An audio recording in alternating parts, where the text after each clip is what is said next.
अस्सलामुअलैकुम नाजरीन, मैं हूं शाहिद महमूद और आप देख रहे हैं कहो पाकिस्तान। जैसे कि आपको पता है कि पंजाब में बड़े पैमाने पर तजावज़ात के ख़िलाफ़ ऑपरेशन हो चुका है और मरीम नवाज़ वज़ीर आला पंजाब ने बड़ी सख्ती से ये हिदायत की है कि पूरे पंजाब में चाहे वो शहर हों या छोटे कस्बे या इवन देहात, तो वहाँ पे जितनी तजावज़ात हैं उनको ख़त्म करके वहाँ पे शहरी ज़िंदगी को बहाल किया जाए। नाज़रीन, पहले ये बात समझने की ज़रूरत है कि तजावज़ात होती क्या हैं। तजावज़ात अपनी हदूद से बाहर निकलने का नाम है। हम अगर अपनी जगह, अपनी प्लाट, अपनी दुकान से बाहर निकल के जब हम वहाँ पे ठेले लगा देते हैं या वहाँ पे थड़े बना देते हैं तो ये तजावज़ात में आता है। लेकिन बदकिस्मती यही है कि हमारे यहाँ सिर्फ जब भी ऑपरेशन होता है तो एक साइड से होता है। वो शहर में बाहर निकले थड़ों को तोड़ दिया जाता है, सड़क पे खड़े ठेलों को उठा लिया जाता है। जैसे कि रहायशी प्लाट हम देखते हैं तो लोग मेन सड़क के किनारे मौजूद रहायशी प्लाट की कीमत में ख़रीद कर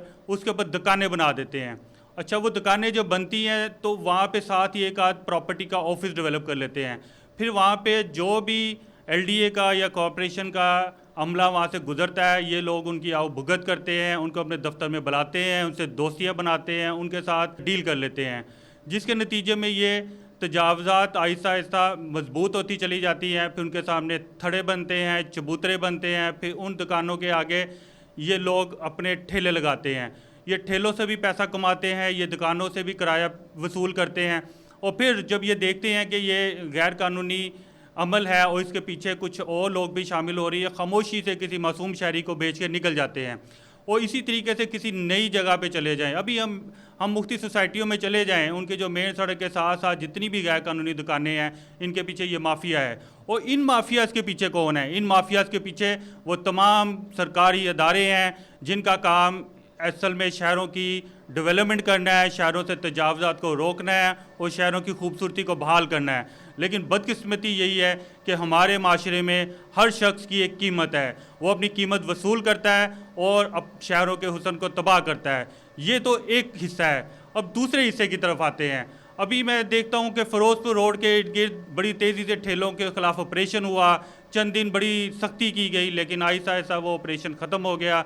वो ठेले लोगों के उठा लिए गए, उनकी मोटरसाइकिलें जो रिक्शा बना के उसके ऊपर वो अपना सामान लेके जाते थे वो भी उठा ली गई, उनको जाके स्क्रैप का हिस्सा बना दिया गया।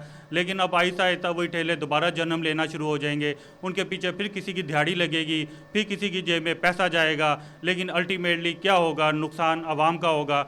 मैं आपको एक और बात बताता हूँ जो बड़ी इंपॉर्टेंट है। अभी जो आप देखें शहर में बड़ी सड़कें डेवलप हो रही हैं, पब्लिक ट्रांसपोर्ट पे काम हो रहा है, ग्रीन लाइन बसें चल रही हैं, ऑरेंज ट्रेन चलना शुरू हो गई है। इसी तरह अभी ब्लू जो लाइन ट्रेन अंडरग्राउंड उसके प्रोजेक्ट पे काम होने जा रहा है। लेकिन बदकिस्मती यही है कि इन बसों तक जाने वाली गलियों और उनमें से गुजरने वाले रास्तों पे तो जगह जगह कब्जे हैं। आप मुझे बताएं कौन सा फुटपाथ है हमारे किसी भी बाज़ार में? किसी भी गली में फुटपाथ आज बहाल नहीं है। वो फुटपाथ जो है उनके ऊपर कब्ज़ा हो चुका है, उनके ऊपर लोग अपने मंथली किराए लेते हैं और उन किराए में से मंथलियाँ देते हैं जो कि माहाना तौर पर चल जाती हैं LDA और उनके इदारों को। और आप LDA को कंप्लेन करने जाएं, आप कॉर्पोरेशन को कंप्लेन करने जाएं, ये बड़ी सख्ती से एक्शन लेते हैं, लेकिन उसके बाद ऑफिस बुला के एक नोटिस के ज़रिए वही दुकान बन जाती है, वही चबूतरे वैसे ही बहाल रहते हैं और फुटपाथ जो हैं वो कहीं नज़र नहीं आते। अब मुझे बताएं स्कूल में जाती बच्चियाँ, आप मुझे बताएं कि जो ख़वातीन अपने काम पे जाती हैं या बाज़ारों में जाती हैं, जब वो गलियों से गुजर नहीं सकेंगी, वो जगह जगह जो फुटपाथों पे कब्ज़ा होगा तो उनके गुजरने के रास्ते बंद हो जाएंगे। आप मुझे बताएं कि वो उनके वहाँ पे चलना कैसे मुमकिन है? जब ख़वातीन बाज़ारों से गुजर नहीं सकेंगी, वो मेन सड़क तक आ नहीं सकेंगी, तो फिर उन्हें क्या ज़रूरत पड़ी है कि ये मेट्रो बसेज या ये जो पब्लिक ट्रांसपोर्ट पे सफ़र करें?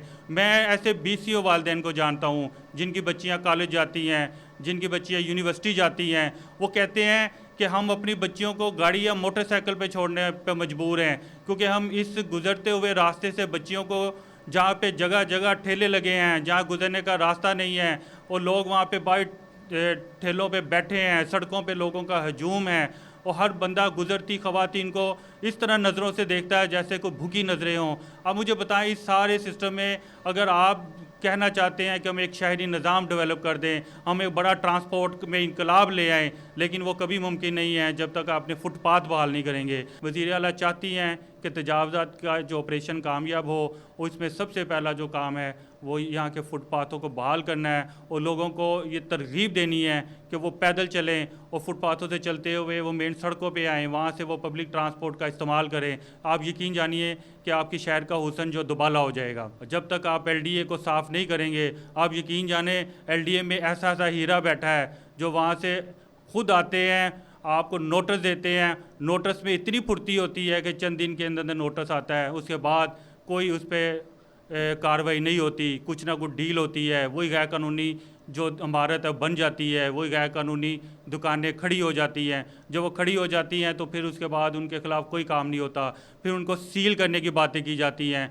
वो सील करने का जो काम है वो भी चंद दिन के स्टिकर लगने के बाद रातों रात वो ख़त्म हो जाता है। तो वज़ीर आला साहिबा, आपको इन लोगों के ख़िलाफ़ पहले अपने महकमों के अंदर से तजावज़ात ख़त्म करनी है।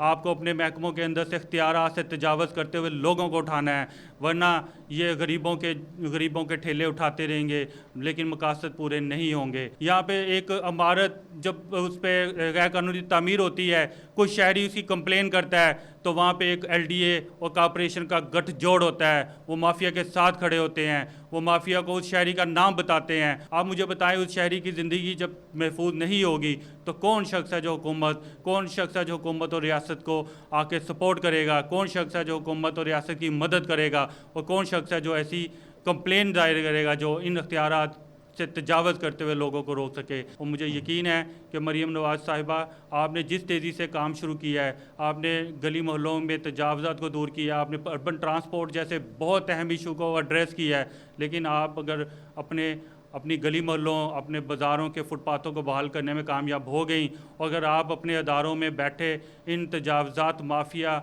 जो के साथ डील करने वाले अफसरान को, जो अपने इख्तियार से तजावज़ करते हैं, उनको डील करने में कामयाब हो गई, तो यकीन जाने ये तजावज़ात के ख़िलाफ़ ऑपरेशन बड़ी कामयाबी से मुकम्मल होगा और हमारे शहर दोबारा बहाल होंगे, और जब शहर बहाल होंगे तो लोग खुशहाल होंगे।